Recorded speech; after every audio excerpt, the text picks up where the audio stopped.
Tupac was planning on opening a restaurant called Power Mecca Cafe, a play on the words power and Mecca. I got a feeling his mom would have been so proud. Dr. Dre can't stand NWA Straight Outta Compton and said he threw it together in 6 weeks so the group could have something to sell out of their trunk.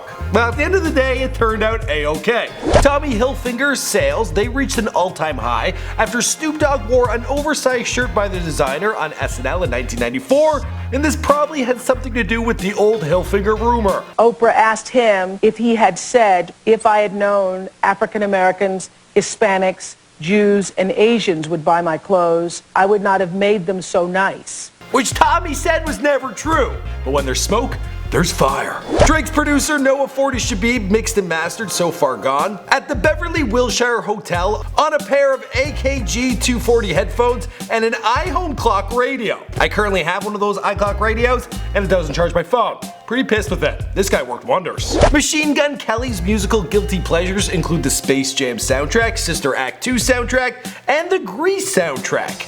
Tell me more, did you get very far? Now I can't knock the dude, I'm a pretty big fan of the Grease soundtrack. Sister Act 2 I could live without. Right out the gate, I am gonna point out the obvious. I've got a massive zit.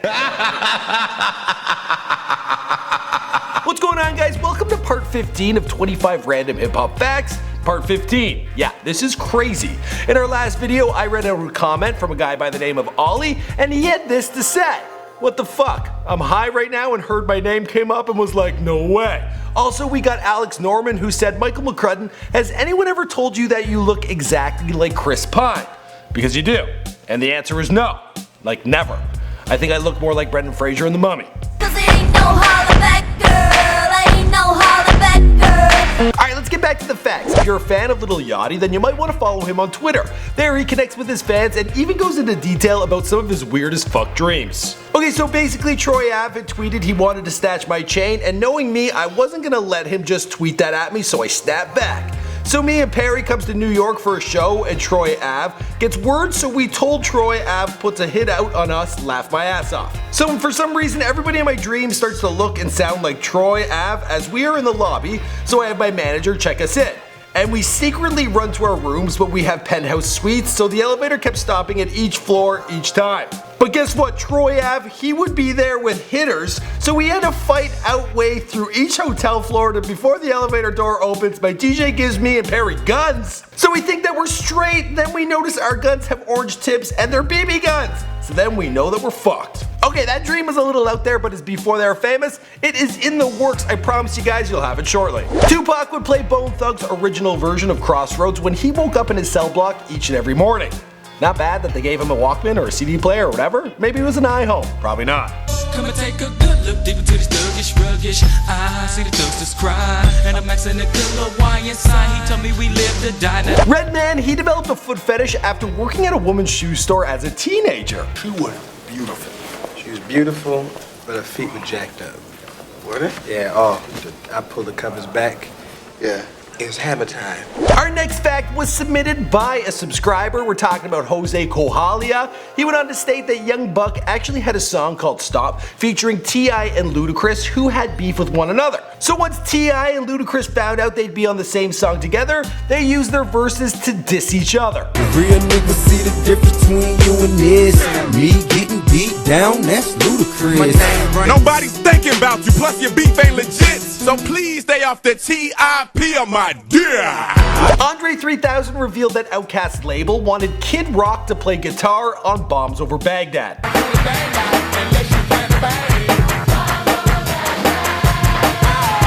Now I got no idea how that would have worked, but that's a pretty dope song. Like, it was my ringtone for the longest time, but I don't think it would have been if Kid Rock was there, you know, playing guitar.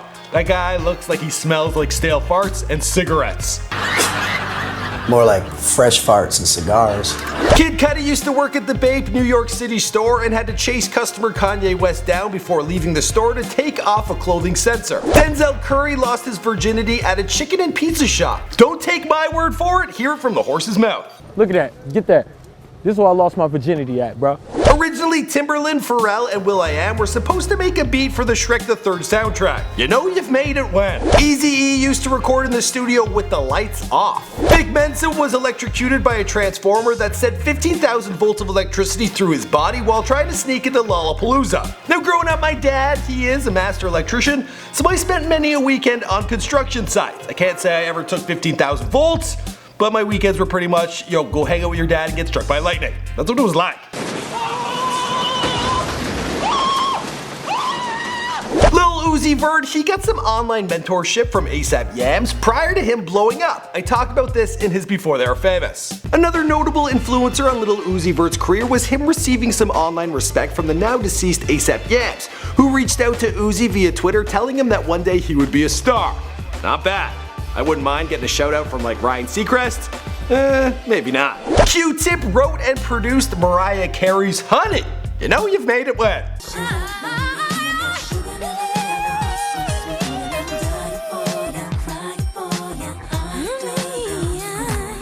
Big Sean watches Forrest Gump for inspiration. Other favorites include The Wolf of Wall Street, The Dark Knight Trilogy, and The Godfather. Me and that dude got the exact same taste in films. I must have drank me about 15 Dr. Peppers.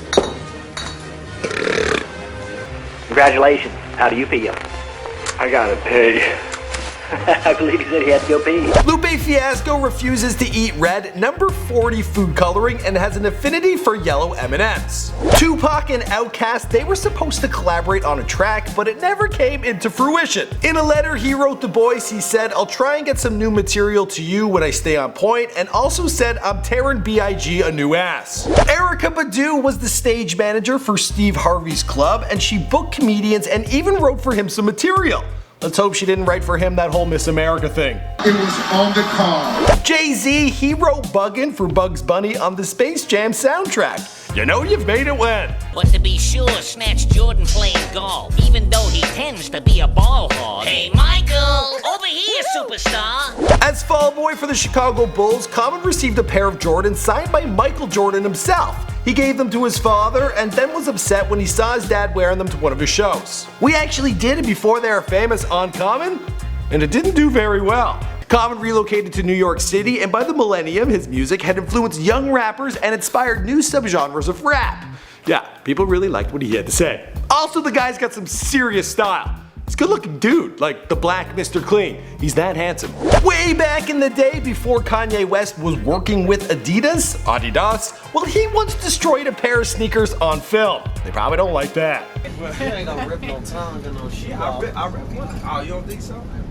Snoop Dogg used to record with 213 in the studio at VIP Records in Long Beach, a record store that Absol's grandfather founded. We've touched about this in Absol's Before They're Famous. Let's take a look. Him and his mom headed back to Carson, California. There they lived with her parents. His grandfather had been in the record business since the 60s with his own shops and labels. Alright guys, that's all I got for you in this one. My name is Michael McCrudden. Thanks for checking out part 15 of 25 random hip hop facts. Let me know if you guys want to see another one. Also, we can do random facts on YouTubers. We've done porn stars in the past, of course. And you let us know who's Before They're Famous you want to see. Lil Yachty, it's on its way, but as always, let us know who's next in the comments down below. My name is Michael McCrudden. I'm losing my voice. I'll see you guys in another video. Boom!